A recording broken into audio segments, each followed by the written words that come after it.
All right. We are live on Facebook, so that's great. And hopefully, okay, and YouTube. All right, Cheryl.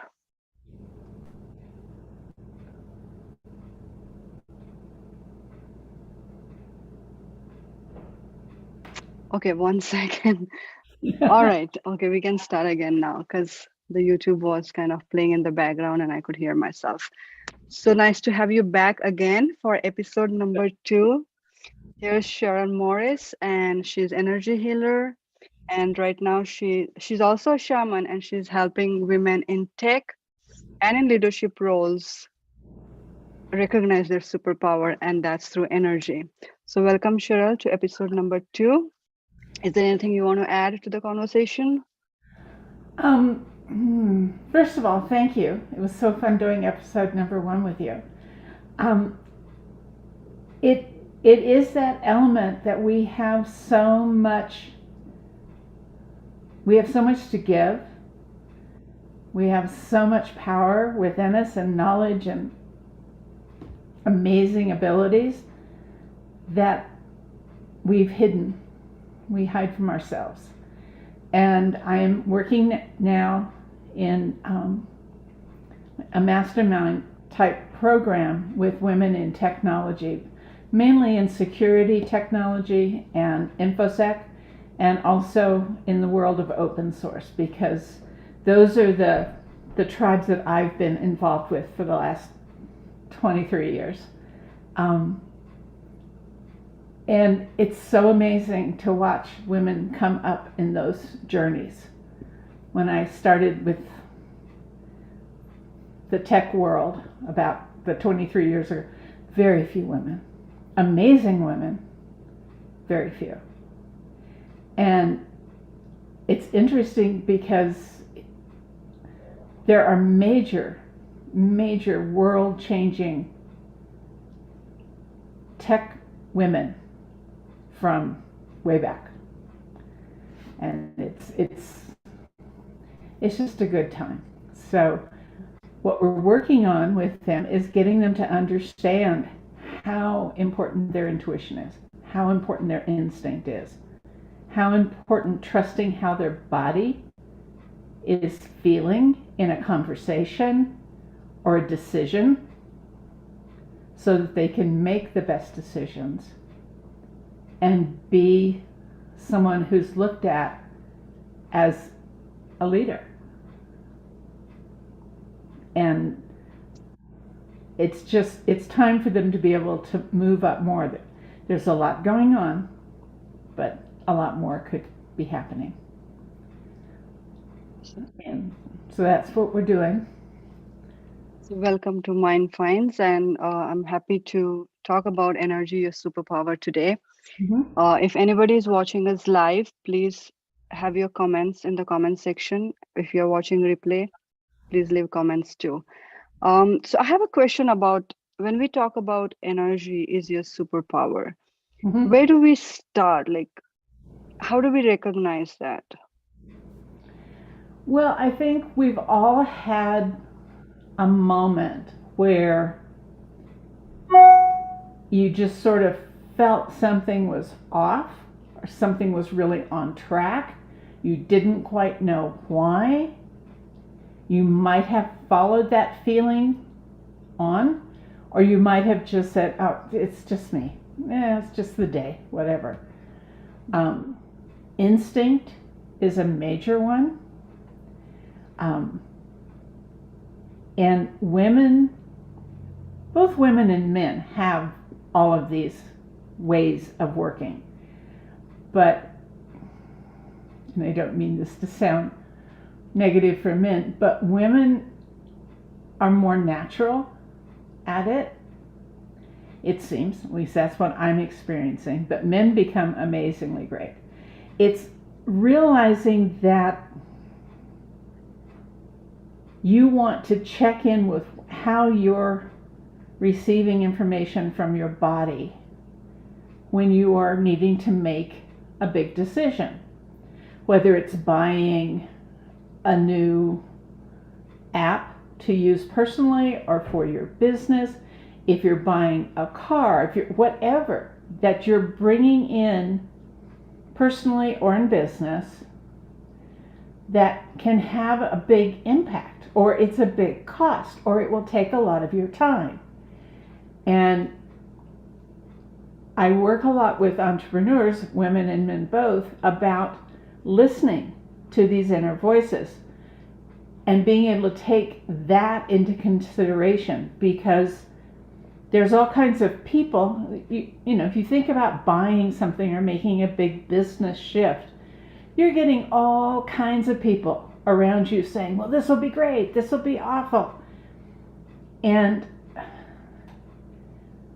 we don't understand how to go within and listen to those points of power, those voices that will give you the right information. So before, I'm sorry. I was just saying, so many clients talk about, you know, they've spent money for this, they've spent money for that. This one was really well recommended. This one seemed great, but when it came down to it, it didn't really give them what they need or what they wanted. And so, and it wastes money and it wastes time and it's frustrating, and it's, whereas just learning how to check in with your internal guides and getting that information, because that's your brilliance. It's not somebody else's idea. That's your core brilliance. When I was studying this, I study this stuff all the time, I found out that one of our top military training university academies, they, right in the beginning of their program where they talk about who they are and what they do, and they're training people to be leaders in the military, top leaders. And they say, we will teach you, but when you're on the front, when you're in a battlefield, you have to trust your gut. And that's what we're talking about. Trusting that inner sense of what is right, and right in that moment. And that those are potentially moments of life and death for people. And I was thrilled actually to see that as a key point of their training. It's not just in the books. And many of us in our business, especially when you're working in as security or privacy, InfoSec, you have to make moment by moment decisions. And a lot of people around you may be very, very tense and just kind of, and you need to be able to just go in and get centered and know what is in that moment the right thing. And it's that sort of training that we do with the women. And it's funny because it's sort of playful at times. And it's really learning to read your own inner directions. So everybody is slightly different. And yet, I just see them evolving and coming up and becoming more confident and becoming more aware. And some of them are very young. They're just out of college. So I don't know if that answers your question well, but yeah, when you're talking, my mind was going in the direction, because I'm into data analytics, and the work of data analytics is, as an analyst, is to help businesses make informed decisions. So it sounds like the similar process, but then here you're working with something that's invisible. Yes. Right? Whereas in data analytics, you have the data, that you have the information which you can see. But when you're working on yourself, understanding your intuition, understanding and gathering the information from guides or angels as you're talking, or even from your own body, it's invisible. So when does somebody can take that one step? What I'm asking is, when does that where does that point come? What stage where they're like, I am now ready to listen to my body? What's your experience? As with many things, it usually comes after a number of mistakes. um, and when I'm working with clients, I oftentimes have them keep a journal and just note moments in time where they, like something as simple as, oh, should I take that turn or this turn? Which will get me to work faster? I'm a little late, I want to get there. What am I doing? And if you choose this and it doesn't work, then potentially what you're hearing is not really tuned in yet. It's that kind of almost practical work. A lot of it is about becoming more comfortable with it. I mean, when we're working, I will take people into journeys or visions and kind of play with the energy. It's like you have this decision to make. This is one of the, you've got this decision you need to make. So, and there's this option and that option and that option. So just in your mind with your energy, walk down each of those paths and see what your energy is feeling like out there. And they usually are very, very different. It's very clear which one it is. And sometimes it's none of it. And it's like learning a foreign language. And that's why we kind of play with it, because I think we learn better when we're sort of playing with it. And I get it with what you're talking about with data, but from a CEO's perspective, they need to decide the right person to handle the data or the right program to be used, to how that will fit in to what the CEO is wanting or CIO is wanting for the corporation. And it's usually at that level that it's really incredibly necessary, because we all know there's all kinds of salespeople out there with all kinds of product, and a lot of it is really, really good. But is it actually the fit for you?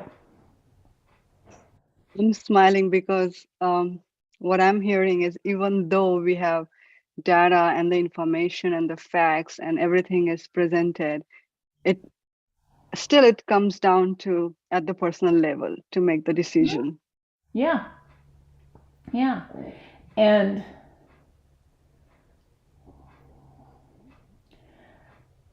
understanding how you can use these inner senses, these superpowers, to be able to walk into a room and maybe you have a sense of something, and maybe you've had this happen before. Like you go in to see your boss or your boss's boss or whatever, and it just felt uneasy. And you weren't sure, did I do something wrong? Am I getting fired? Blah, blah, blah, blah. Maybe the boss's boss almost nicked their car that morning. I mean, something very non-major, but they're slightly out of balance, and that will then affect you unless you've prepared yourself to be very much in your space, holding your energy, and knowing that anyone in that room is going to see that you are grounded and present. And that's a major that's a major point, because especially for women, because we have spent so many centuries in our culture trying to not be seen, not wanting to be heard. And we're in that shift time where it's time for women to be seen. And it starts with seeing yourself and trusting that what you're sensing is going to get your company or your client to where they need to be.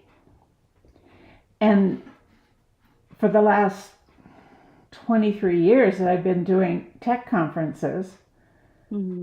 as their planner, and in some cases as the actual producer. My company was financing the conference. I knew which way I needed to go. Most of the time I chose it. There are some times where I didn't, and I'm not happy with those outcomes, but that's my growing process. But knowing that I can trust my own sense about something as simple as how the contracts for the hotels and facilities we're going to use need to be set up to create the best space for a community to meet in. These are not high-tech Boeing aircraft conference meetings or, buy these diamonds. Those are fun meetings, but I've never run one. But these are in the hacker and the open source community. They're very community based. And when I would sense something energetically needed to be a certain way, and at times the client was like, oh, we don't want to do that. It's like, no, this is how we have to do it. And they'd come back and go, that was a great choice. And So there was no that's logic in it. It was just what I knew we had to do. so that's in terms of having certain process in place at the workplace. But you just said something about someone being grounded, and is it possible to then change if you're having one-to-one interaction with somebody, say your boss or somebody, Mm-hmm. and you said that if this person is grounded and they sense like the energy, what's coming, is it possible to change their energy, the other person's energy, or is it? Um, it depends. I don't suggest that we try, in essence, to make other people different than they are, but I do believe and work with, if I'm grounded in what I see and feel needs to happen, Mm-hmm. I can hold it at a point that it literally is reflected to the other person, so that it starts being comfortable for them. And Okay. and it means I also can present what I want to present without feeling I have to push it. Mm. I know my sense is we're here and we're going to get here. And I trust the unknown that I may not know how that's going to happen. Mm-hmm. Um, I work with my clients at times if they're going into a big meeting, I very much suggest that before you go in, as you're getting prepared, you energetically send a grounding cord into that meeting room. So your energy is there when you walk in the room. Okay. So, Go so the ahead. first step looks like awareness. Mm-hmm. So somebody has to be aware of the energy surrounding them and also what state they are in. Mm-hmm. And then this, like as you teach them, then the ways how to get grounded, Yeah. and they start practicing that. Yeah. And there there are so many ways. There's so many ways of doing one thing or the other. And one of the things I do with most of my clients is a very traditional element of meeting your power animal. And there are times when, depending on what I'm doing, I have my power animal very closely, or allies, or other energies that I feel connected to. At other times, I'm fine. I can reach them very quickly, but I don't feel the need for their presence in my awareness. Um, I was in a major contract negotiation with a international corporation, which will not be named. And I didn't seem to be able to get across to them the way I wanted things changed in their contracts, because they're very used to, they've got major attorneys running around, and they don't want to change the contracts because this is how they do business. And they want you to fit in there. And we didn't. For what I wanted to do, it's totally outside the realm of the entertainment conference world. And I had 4 separate one-to-one meetings with them, trying to kind of get them to understand what I wanted.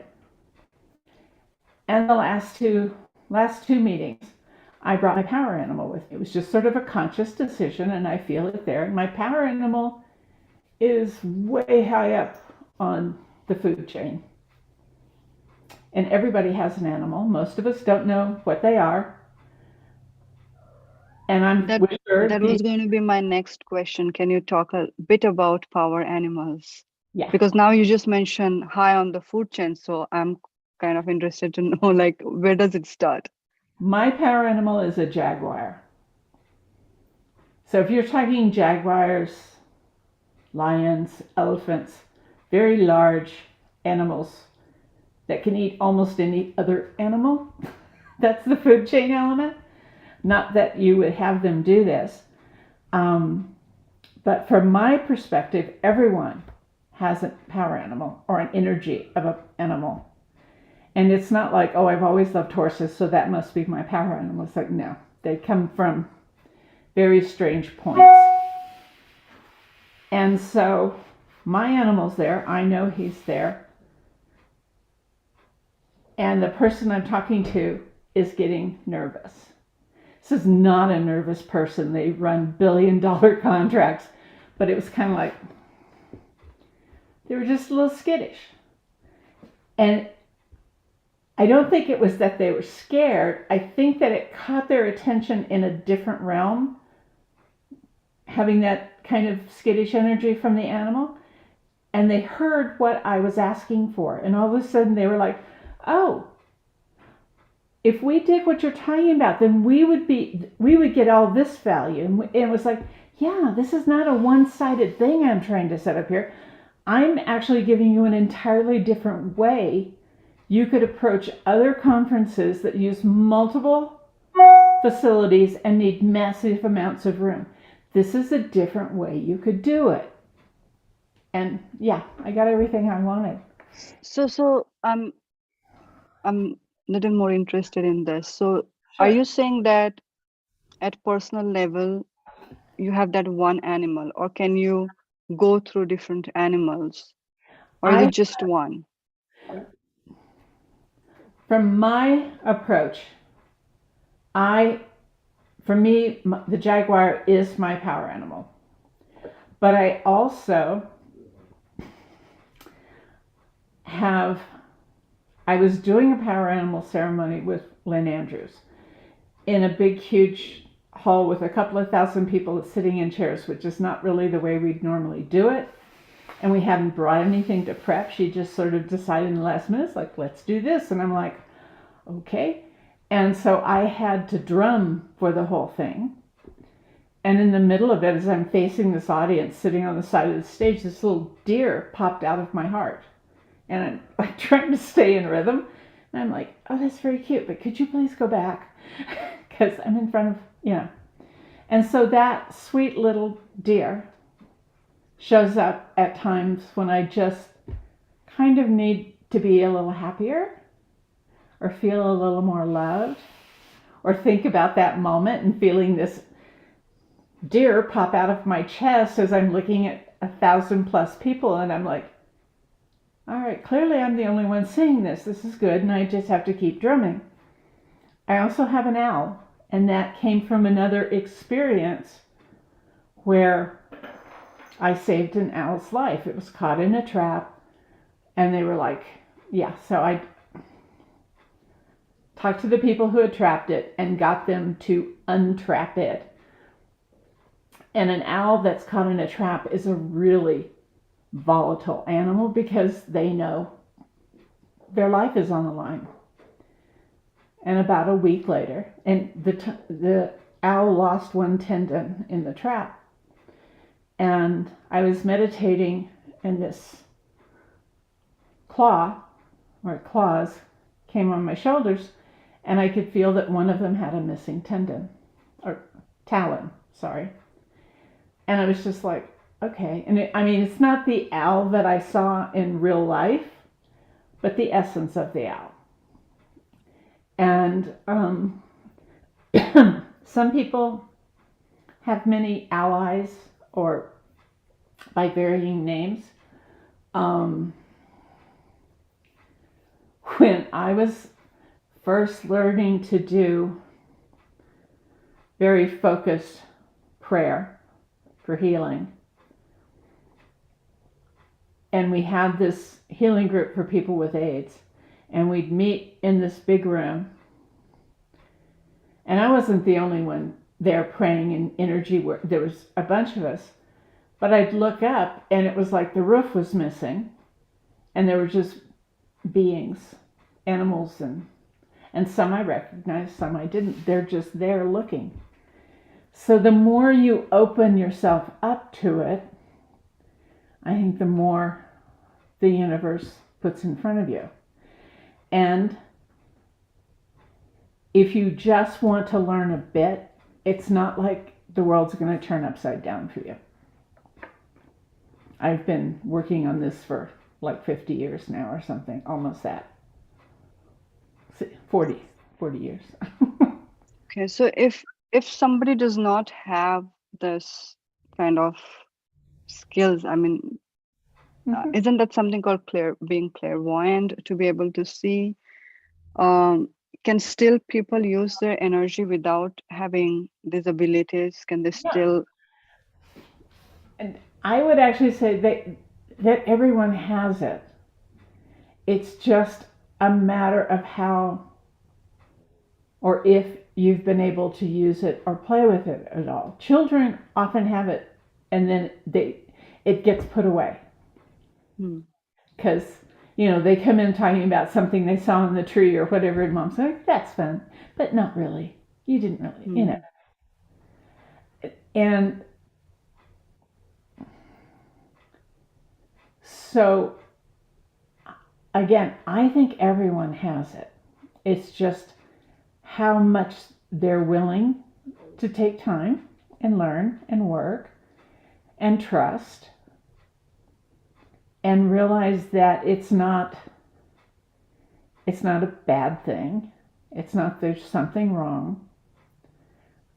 It's just allowing yourself to open up to it. And I say that as easy, but it isn't necessarily. Yeah, it takes time, practice, to read your own energy, or just be intuitive to that process. Yeah. Yesterday we were talking, and you mentioned that it's not only breath work. It's you kind of bring everything else together. So can you shed some more light on what is that that we need to? How can we be more intuitive to this process of understanding the energy? Like, I know breath work might be needed for this process. What else are we using here?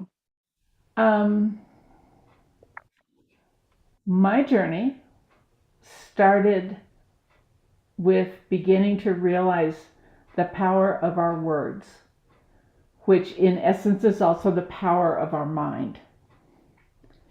And that if you leave, which had to do with a lot of clearing of thoughts and negative stuff and intentions and all of that.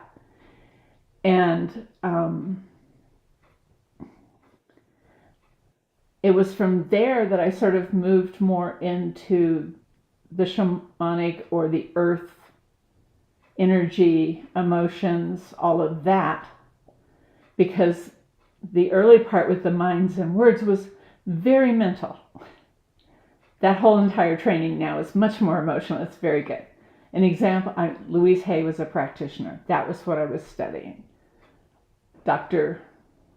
Reverend Dr. Michael. I don't know how many titles he has now. Michael Beckwith was Beckwith. in the ministerial school as I was coming into it. So, and it's become very rich and wonderful and expanded. It's like just kind of walking closer and closer. I did the shamanic stuff was sort of the first for about 18 years, very deeply in working with large groups and helping create ceremonies and realizing how when people are there and they're open and doing this, it becomes very easy to move energy in the room. And, I mean, you get to start seeing it work.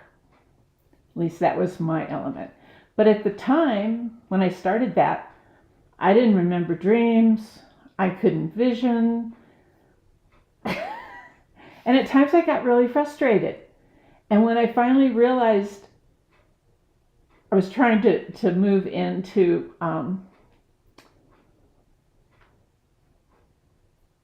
dreaming and being awake in my dreams, and I couldn't. I kept being told I had to see my hands. Couldn't see my hands. And I'm dreaming one night. It was, for lucid dreaming, and I'm in that state, and I'm trying to find my hands, all in the dream. Can't see my hands, and all of a sudden I realize I'm standing on asphalt in an alley, and I'm barefooted. And I looked down, and I could see my feet, and I switched in. And one of the things I do with my teaching is I really try to be very, very open about the fact that there's not just one way. Because I feel, and I've been with teachers and they go, this is how you do that. And it's always good to give people a basic direction. But I feel like I always want to also say, you may have a different way in. Because we're all very unique. And so, I mean, I did the dreaming, I began to dream, I could see energy out there, all kinds of really fun, interesting things would happen. And then I started studying sound healing and color. And that was astounding. And it brought another level because that made the vibration and frequencies so clear. So for me, it's just been step by step, and having the right amazing teacher show up when I'm ready to make that next step. And I think I'm like halfway, maybe. There's a lot more to go. So Recognizing the energy, I'll come back to the thing you talked about, the words, but when you're talking the sound and the vision and seeing and feeling it, it seems like it's supposed to be sensory rich experience, to recognize the energy, to be aware of that. So you can do it either sound way, you can do it feeling way, or you might, some people see auras and everything. yeah, It yeah. might be either way. So awareness, and then the point about the thoughts and the words that you are saying, like in today's world, we have so much information and our mind is cluttered with words and our thoughts just keep running, and we call it monkey mind. So maybe would you say that's the clutter of the energy, and most of them, if there are negative thoughts, and that's what the thoughts that we are trying to clear out, but then we got to recognize those thoughts as energy so that we can clear them out. Yeah. I think we talked about this yesterday. One of my favorite things, because I had the opportunity of being around Marianne Williamson at times in her work. Mm-hmm. And a phrase that I recall that just kind of fills me is, we have to keep pouring in clear water. Because it lets us move. It lets us go higher. It lets us go deeper. one of the things I've been really focused on is I hear a lot of people about I'm raising my frequency, I'm lifting up my frequency, and that's great. But you also have to move it down at the same time, because you can't go as high as you want unless you're balanced. And it's not that, I mean, there's work out about the different levels and frequencies, and some are very negative, and I'm not talking about that. I'm just literally talking about the vibration. So, I mean, there's so many people teaching and doing, and I've had a chance to work with amazing people, and I don't ever feel like, I don't think I've ever felt like I'm done. Okay, I got it. Because then I want to bring in a piece of that. I look at it as sacred weaving. All these pieces can come together. And now I'm very focused on trusting the unknown.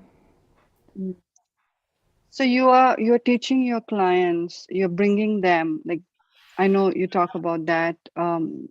People are wanting to go to the fifth dimension and being spiritual, but then you have to also recognize that you are part of this earth and you are the three-dimensional being, your physical being, and that is where you have to first get that balance, and then you can move back and forth between the fifth dimension and being on the third dimension. But there has to be a balance. It's not either or.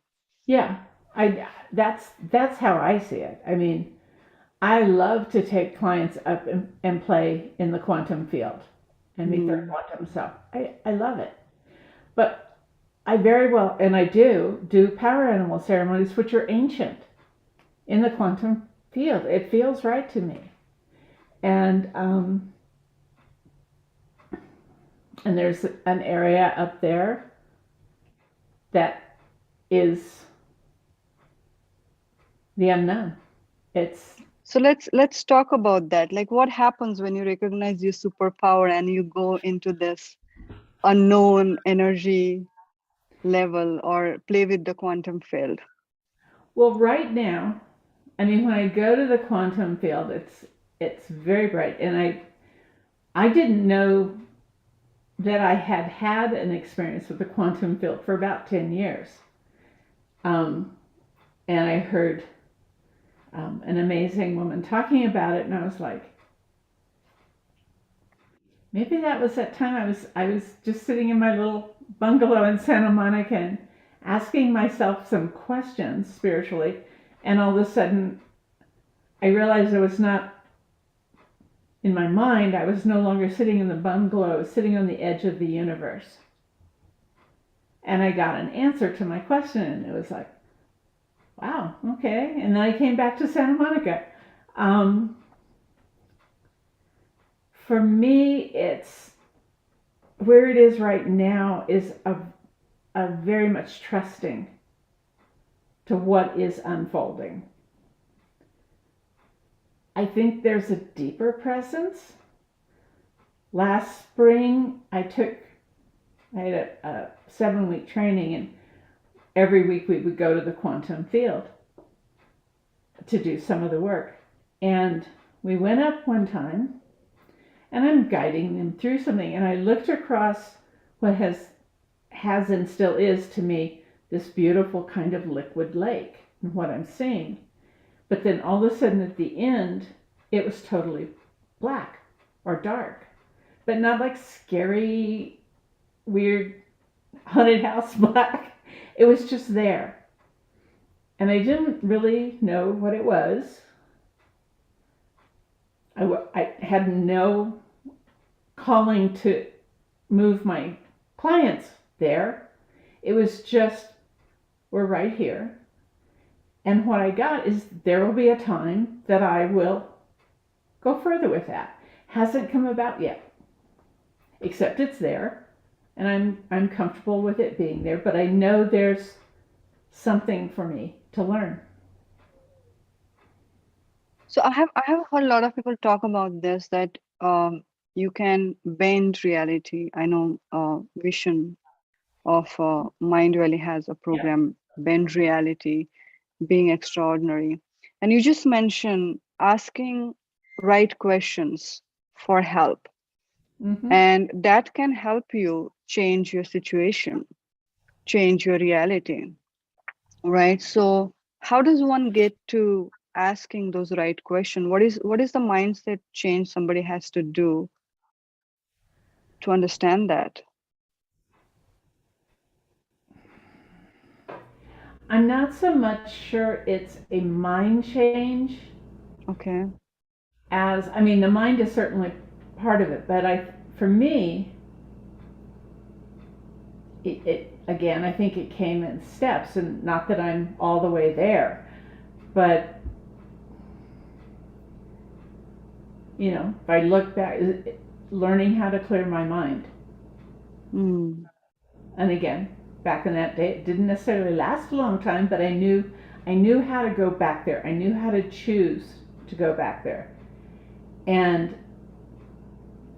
these days, especially with COVID and all this stuff going on, there are times when I'm seeing something and I'm realizing, it's sad, or there's stuff going on, or it's not good, and I can move my energy, my love over to do whatever that can do.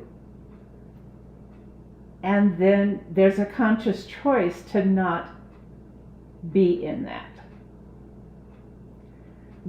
So When you, taking control of your thoughts, would that be right? in a sense, yeah. Okay. And that, you know, maybe I wanted something to go one way and it didn't. And I realized, well, I could be really upset by that.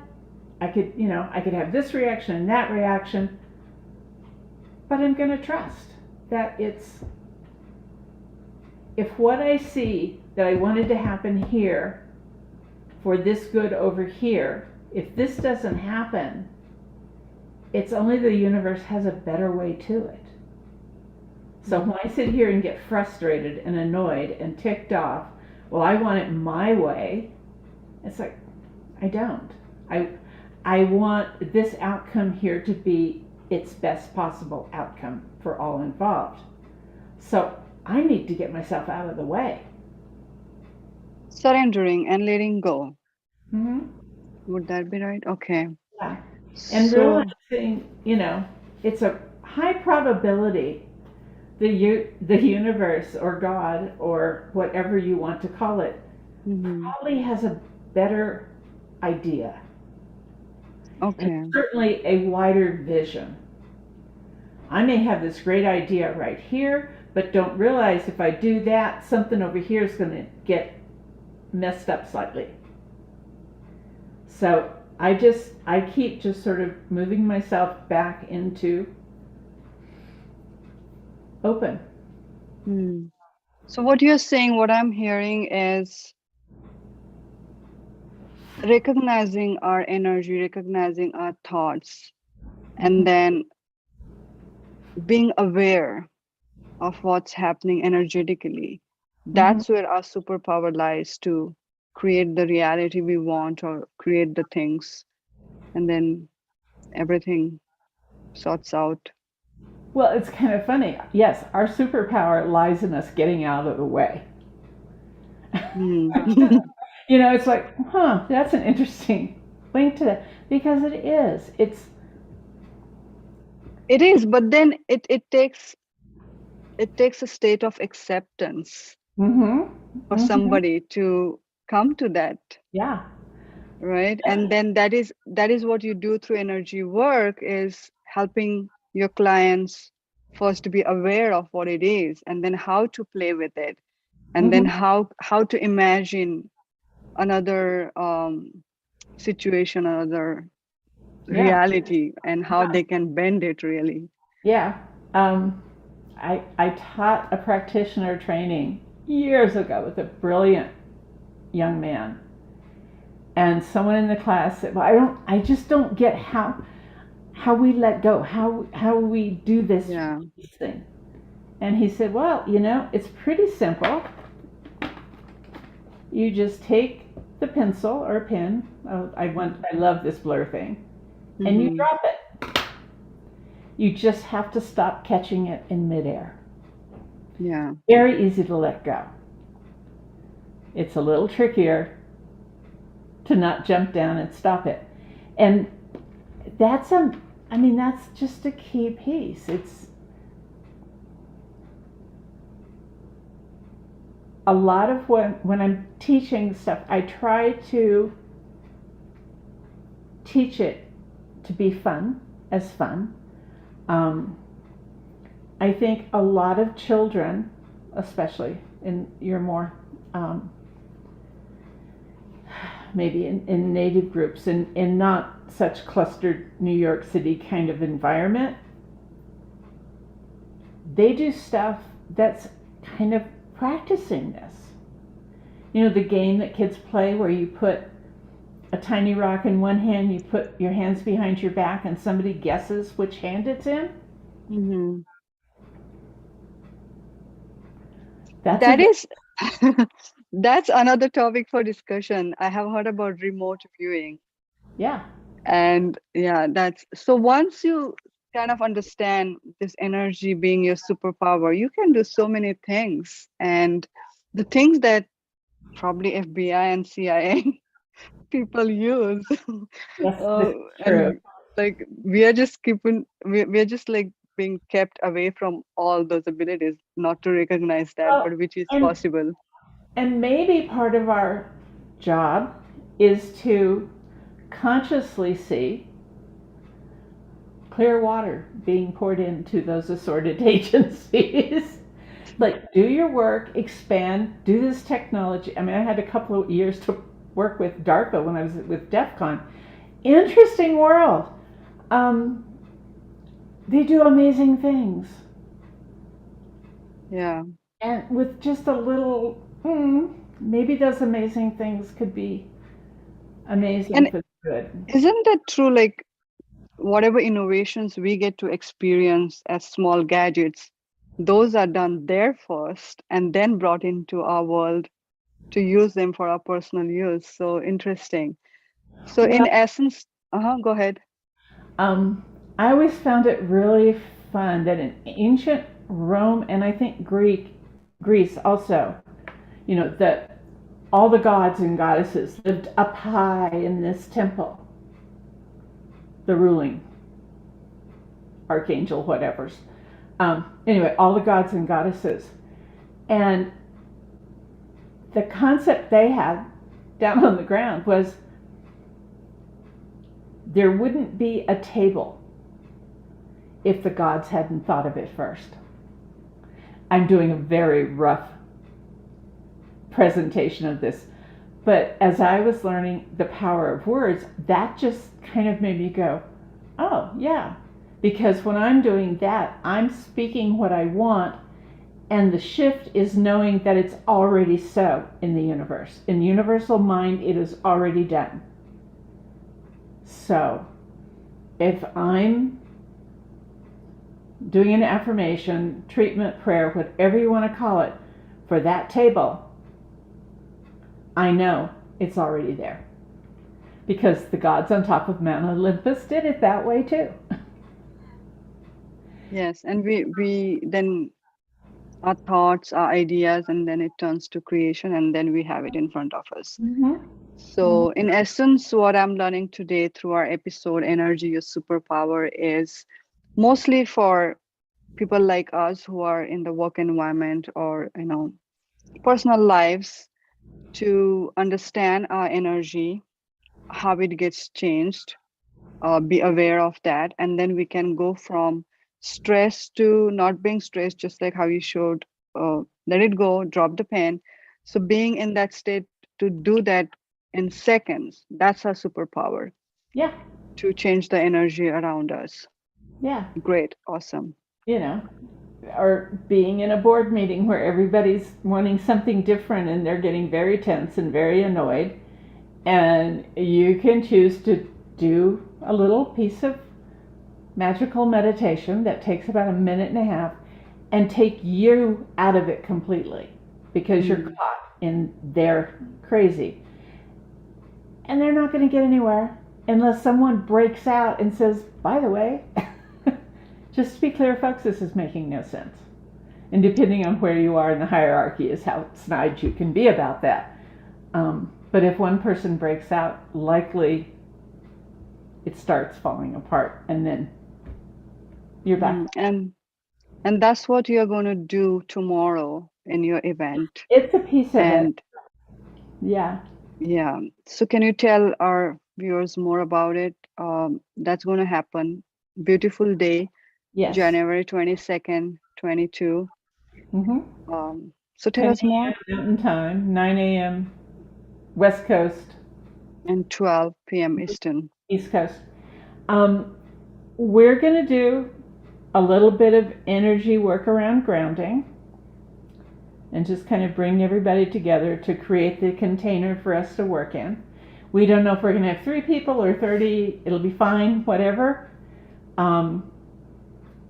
And we're going to look at how each of us, male and female,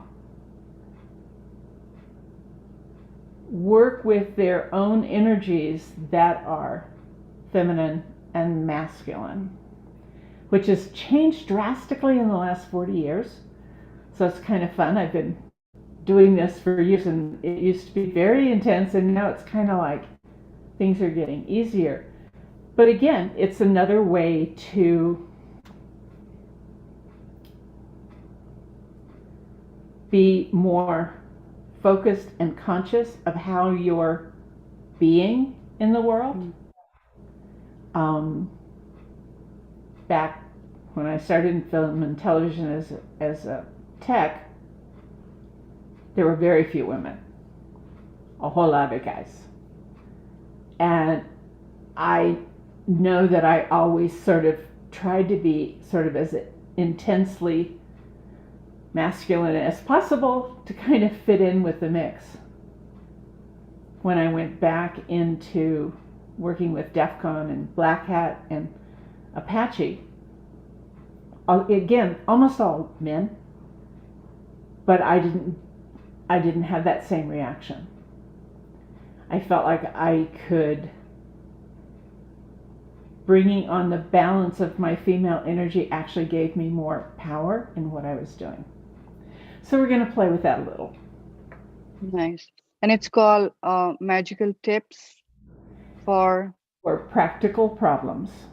For practical problems. So anybody can bring their problems, and then you're going to provide them techniques, tools to... Well, we're going to do as much as we can. If we have 30 people, I don't think we'll do 30 different people. But just opening that element of realizing that there's stuff that you have that's hidden below, like, the iceberg. You're only using 3% of your power. And that will create the first breakthrough if you've not done anything like this. And if we end up doing this regularly in some point, then yes, we would be asking people to bring in questions and have some things. So we've kind of preset this because we want it to have some power underneath it. But it's also, we want people to talk to us, and we'll talk, and there'll be time. And they can just directly click on the Zoom link and join the session tomorrow. Or if anybody wants to bring their questions, they can email you at charel@charelmorris.com just before the session to have their questions sent to you. All right. So thank you so much. And it was a pleasure talking to you again today. And many more episodes, and we might talk about the quantum field next time. The quantum is fun. All righty. All right. Thank you so much.